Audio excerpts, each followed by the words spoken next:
Hello everybody, it's Holger Mueller here from Constellation Research, here to talk to you about day 2 of the IBM Quantum Partner Forum, together with a special guest, Sean Dudley from Arizona State University. Not Arizona State, right? Correct. Yeah, that's a big thing which we missed up as University of Arizona, I hear, is a school down there somewhere. I've never found it, but yes, Arizona State is the one you want to think. Yeah, the other one, right? Yeah, so they never mentioned one. So quickly to recap day 2, right? We had a great start about the quantum use cases. We learned there from Jamie about that, and then different leads, and there's going to be breakout sessions this afternoon about this. We learned about the academia uptake. We learned from the Posen, Poland Supercomputer Center. We learned from Tokyo University, and we learned from Pink out of Quebec what they're doing on quantum. And then we finished up with some interesting market sizing from BCG, our friends at IDC, and the view from Capgemini on what are the upcoming quantum use cases. So that pretty much is quickly in a nutshell what happened this morning. Now I'm here with Sean to talk about what Arizona State University is doing with quantum. Sure. Yeah, so Arizona State University, we're leading for the state of Arizona something called the Quantum Collaborative, which is a larger initiative, broader, outward-focused initiative that includes academic research institutions from around the country, industry from around the country, industry from also around the world, and then national labs and other organizations that we need to interface with, including, of course, federal agencies that we're in dialogues with to explore how we can be effective in the research realm. Very interesting. And what are you doing with IBM on that? So IBM was the original partner that we chose when deciding where we wanted to do our core work, meaning, for example, quantum and traditional advanced computing, quantum algorithm development. We knew we needed some capacity that was internal to the initiative. And we looked around for which offering would make the most sense. What we noticed with IBM was a very mature program, not just a program where you would gain access to systems, but also you gain access to a partner network. Okay. And tremendous support, tremendous materials. Everything we encountered was a very high production quality.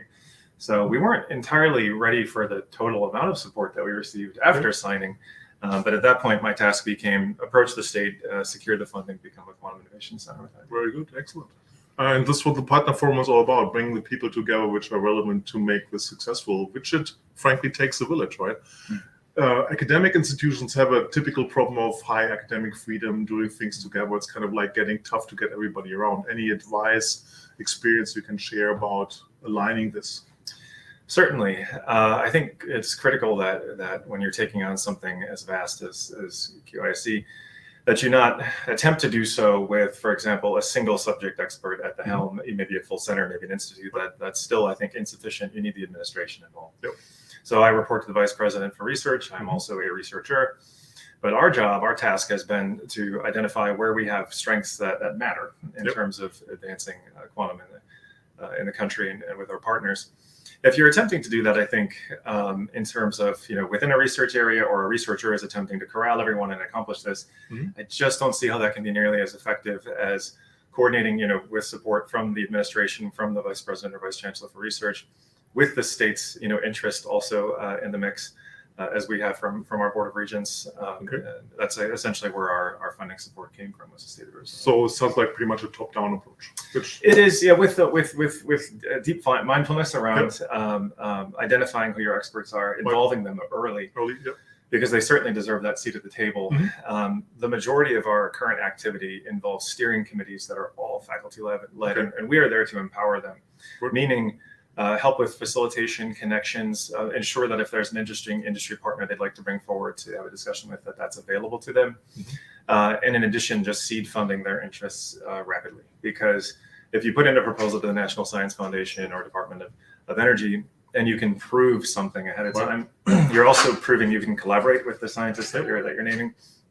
It's a huge differentiator in emerging technology areas. Very interesting. Can you speak about some of your most eager customers? Who's most eager to do something? Well, interestingly, there are a few categories. We've been doing quite a bit with Oak Ridge National Lab, but also we've had a series of conversations with University of Wyoming most recently. And not a university I had named in the 20 years of my work at ASU previously, but during times like this, you never know who's going to differentiate into the space and show great success. So University of Wyoming's Vice President for Research showed up expressing their interest in joining our Quantum Collaborative, as I said, is this sort of metastructure where we've got Quantum Innovation Center as this kind of core capacity. And they recently had won a $5 million award also from the National Science Foundation to sort of bootstrap their efforts. Good. They also have support from the state. They have support from administration, all the pieces and parts. So I'd say watch out for Wyoming. Culturally competitive.